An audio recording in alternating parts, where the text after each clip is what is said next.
it a natural 16:9 aspect ratio. But why would we design it that way? What is the design center for a phone? It's this. It's your hand. A phone should feel great in your hand, and more importantly, should be easy to use with this magical device we all carry called the horizontally opposed thumb. It does most of the hard work for us.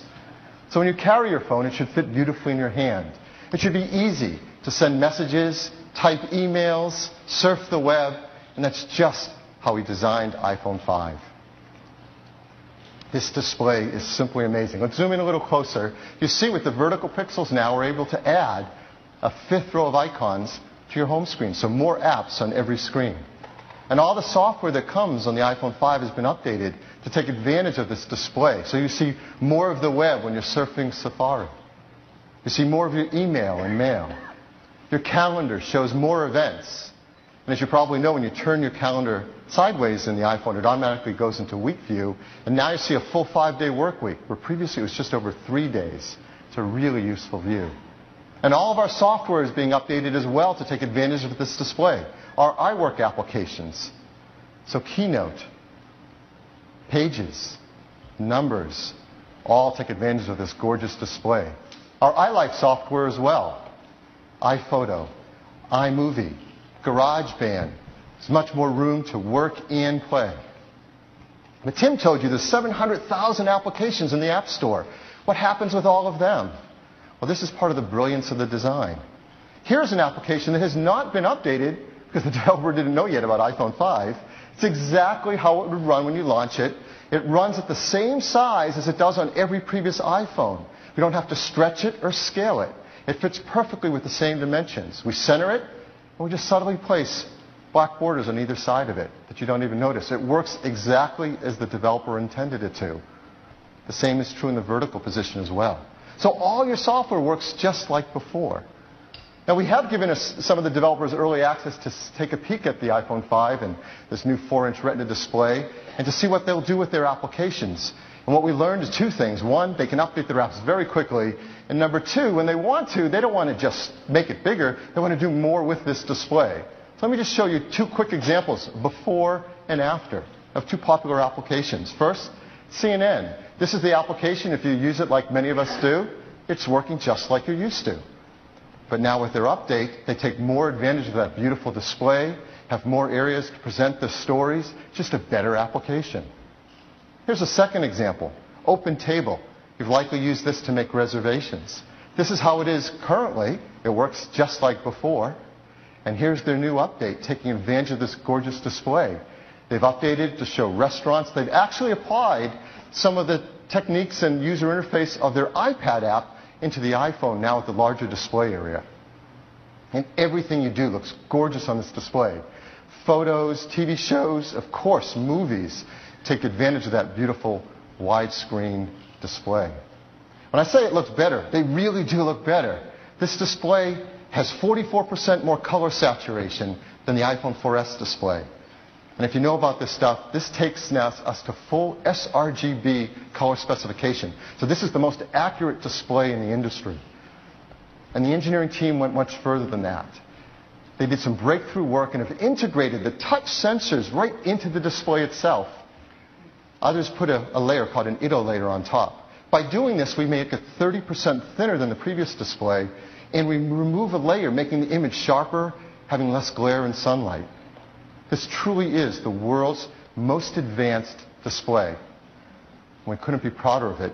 And that's the first feature in the new iPhone 5.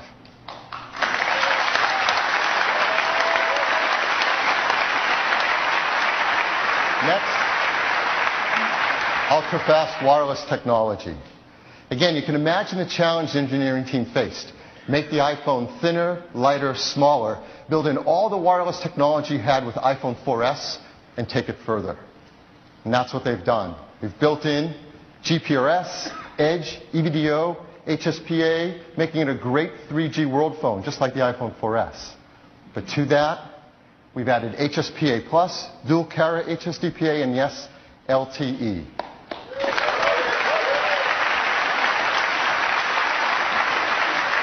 So LTE gives you a theoretical maximum downlink of up to 100 megabits per second, and it just screams. So how do they do this? This took a lot of incredibly advanced engineering. There's now a single chip, baseband chip for voice and data, and a single radio chip as well. This saves a great deal of space. And we have a really unique Apple innovation in a dynamic antenna. We started this with the iPhone 4S and taken it much further with iPhone 5, where it can automatically switch antenna connections on the base antenna between different networks, creating different virtual length antennas. Now, you probably know LTE is probably the most complicated networking technology ever brought to this earth. And there are different bands and frequencies around the world. So an important question is, who are we working with to roll out LTE on iPhone 5? Well, in the US, we have great partners we're working with, AT&T, Verizon, and Sprint, to support LTE on iPhone 5. In Canada, Rogers, TELUS, Bell, Virgin, Fido, Koodo.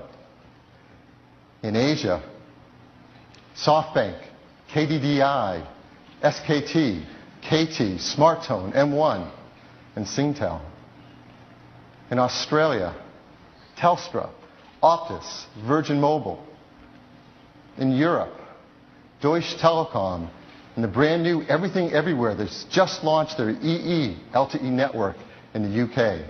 Now, in Europe, there's something else really interesting going on. There's a lot of adoption of this new dual carrier HSDPA network. So here's a list of all the carriers we're working on that with us as well. Just great coverage for the dual carrier network.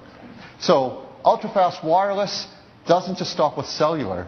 We've also built in higher performing Wi-Fi as well. With iPhone 5, we have 802.11a joining B, G, and N. 802.11n is now 2.4 and 5 gigahertz, and that's dual channel 5 gigahertz for much greater performance. So you can get a theoretical maximum performance of 100 megabits per second of bandwidth on 802.11. So that's ultra-fast wireless. Now, we're going to keep going with this, and what you're going to hear as I go through each step, we've updated every aspect of iPhone 5. Everything has been enhanced, re-engineered, redesigned over iPhone 4S. So what's next? System performance, a brand new chip, the Apple A6 chip.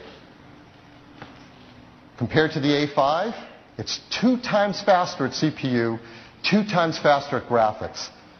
Our expertise in chip design is really showing itself here, because not only is it a huge jump forward in performance, it's also 22% smaller, making it more space and energy efficient. The team has done a remarkable job. You're going to see that across many of the things you do, whether you're launching apps like Pages, saving images from your photo app, loading up the music app with songs to play, viewing attachments and keynotes, really seeing basically 2x performance across the board.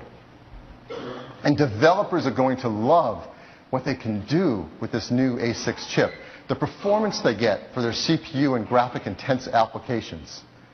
So we thought, let's get a developer to get their hands on this A6 chip in the new iPhone 5 and show you what can be done with state-of-the-art performance and graphics. So I'm really excited to invite out Rob Murray, executive producer at EA Studios, to show you some amazing work they're doing on the new A6 chip on the iPhone 5. Rob? Welcome. Thanks, Phil. Hi, everyone. Now, we're known for creating the ultimate racing experience on iOS. Well, the new iPhone lets us take this to a whole new level. So today, I'm going to show you Real Racing 3 for the first time. And you're going to see a Porsche GT3 racing on the legendary raceway Laguna Seca. Now, we've got Vince up here to help. Hi, Vince. Let's get it started. Look at the graphics here. Now, these graphics, they've been built to full console quality. And they're running on the powerful new iPhone. I mean, all this is running in the palm of your hands. It's incredible. Now, have a look down the side of this Porsche. See the reflections? You see the car and the track reflecting dynamically in the bodywork. Now, this not only looks awesome, but it actually shows you a bit of what's going on around you. I mean, it actually makes the game easier to play. As do rear view mirrors. Yes, for the first time in real racing, you can see behind you. It's great.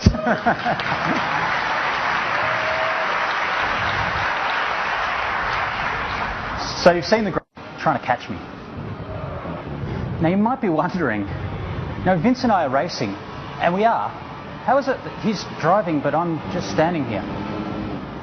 Well, we used Game Center to produce one of the coolest new features in Real Racing 3, time-shifted multiplayer. So I can challenge Vince one day, and he can race me the next. And what you're seeing up ahead, that's actually my race from yesterday. You'd see it a lot closer if Vince could catch me.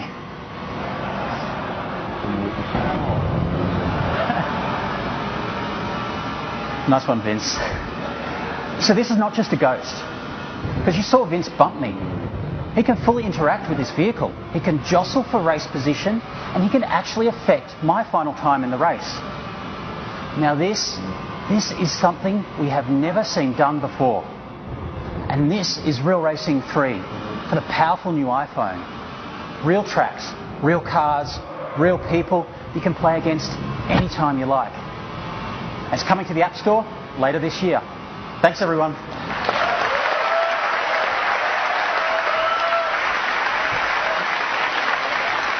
If you're a fan of the Real Racing app like I am, you know that it is truly state-of-the-art in the physics and the realism it brings. And now to marry that with console-quality graphics is unheard of and unseen before. Truly epitomizes what can be done in the palm of your hand with that A6 chip. So we've got an A6 chip, we've got LTE networking, we've got a larger 4-inch Retina display. You can imagine the challenge the team face now of trying to even match the battery life the iPhone 4S has in a thinner and lighter design. And we're really proud because what they've done is not only match, but exceed the battery life of the iPhone 4S. So 8 hours of 3G talk time and 3G browsing, 8 hours of LTE browsing, 10 hours of Wi-Fi browsing, 10 hours of video playback, 40 hours of music playback, 225 hours of standby time. Incredible battery life in the world's thinnest smartphone.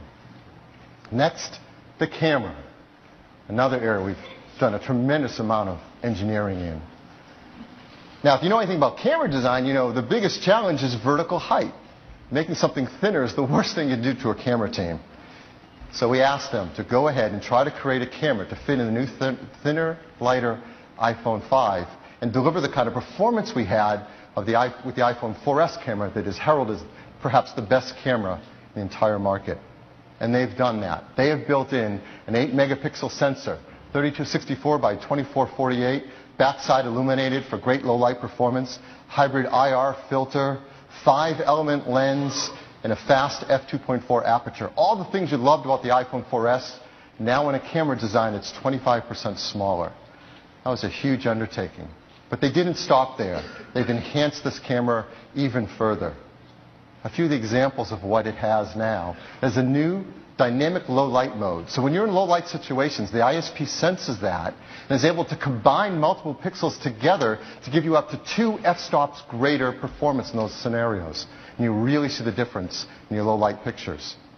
And this optical system has been amazing with this 5-element lens. One of the best ways to get a better, sharper image through an optical system is more advanced alignment of